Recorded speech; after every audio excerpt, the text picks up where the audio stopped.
క్రీస్తు యేసు ఘనమైన నామంలో వీక్షకులందరికీ శుభములు. 40 రోజుల ఉపవాస దిన ధ్యానాలలో ఈ రోజున 24వ దినానికి చేరుకున్నాం. 24వ దిన ఉపవాస ధ్యానాంశము దురభిమానము. మత్తయి సువార్త 26వ అధ్యాయం 31-35 వచనాలలో అక్కడ యేసుక్రీస్తు ప్రభువారు శిష్యులతో మాట్లాడుతూ ఉన్నారు.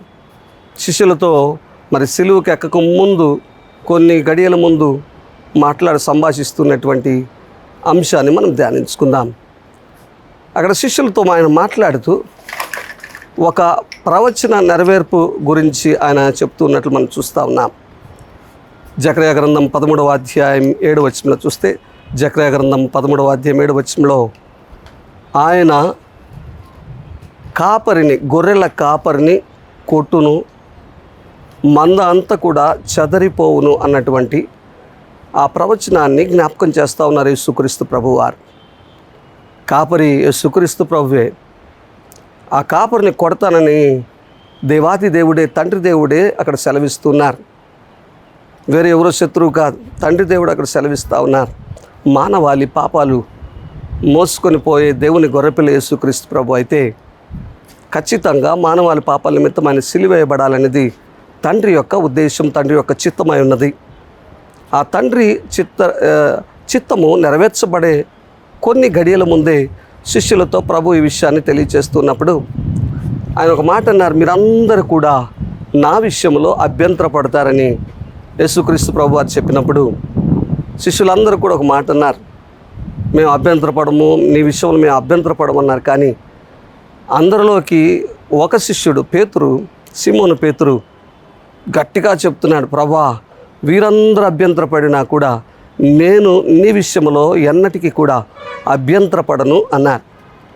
యేసుక్రీస్తు ప్రభువారు వెంటనే ఆయన ఒక మాట పలికారు, పేతురు ఈ రాత్రి కోడి కోయక మునిపే నువ్వు ముమ్మారు నన్ను ఎరుగనని, యేసుక్రీస్తు ప్రభు ఎవరో తెలియదని ముమ్మార్లు పొంగుతాడని ప్రభువారు అక్కడ సెలవిచ్చినట్లు మనం చూస్తున్నాం.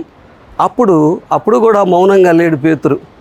వెంటనే ఒక మాట అంటూ ఉన్నాడు. ఏమంటున్నాడంటే, ప్రభా నీ కోసం నేను చావవలసి వచ్చినా కూడా నేను సిద్ధమే, నేను చావటానికి సిద్ధం, నేను చనిపోతాను నీ కోసం అని కూడా ప్రగల్భాలు పలుకుతున్నాడు. యేసుక్రీస్తు ప్రభు అంటే అభిమానం ఉంది, కానీ మంచిదే, అది దురభిమానంగా మారకూడదు. ప్రభువే, సాక్షాత్ ప్రభువే, హృదయాంతరంగా ఎరిగినటువంటి ప్రభువే, భూత భవిష్యత్ వర్తమాన కాలాల్లో ఏం జరుగుతుందో తెలిసినటువంటి ప్రభు యేసుక్రీస్తు ప్రభు అక్కడ చెప్తున్నారు, ఈ రాత్రి కోడి కోయక మునిపే నన్ను ఎరుగునని నీవు బొంకుతావు పేతురు అని యేసుక్రీస్తు ప్రభు వారు చెప్పినటువంటి మాట నెరవేర్పు మనం చూస్తాం. అయితే అక్కడ ఇంకా నెరవేర్చబడలేదు, అది నెరవేర్చబడుతుందని ముందే తెలుసు ప్రభు. భూత భవిష్యత్ వర్తమాన కాల విషయాలన్నీ కూడా ఎరిగినటువంటి దేవుడు యేసుక్రీస్తు ప్రభు.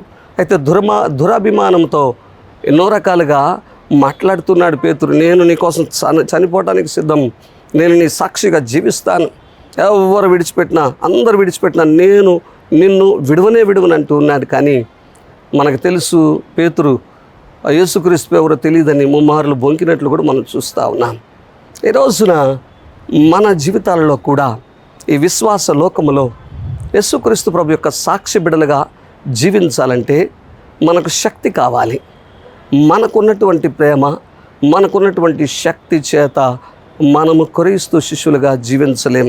బైబిల్ సెలవిస్తాం, జకర్యా గ్రంథం 4వ అధ్యాయం 6వ వచనంలో చూసినట్లయితే, శక్తి చేత కాదు, బలము చేత కాదు, కానీ నా ఆత్మ ద్వారానే మీరు దీనిని చేతురని సైన్యములకు అధిపతి యెహోవా సెలవిచ్చిననే వాక్యాన్ని జ్ఞాపకం చేస్తూ ఉన్నాను.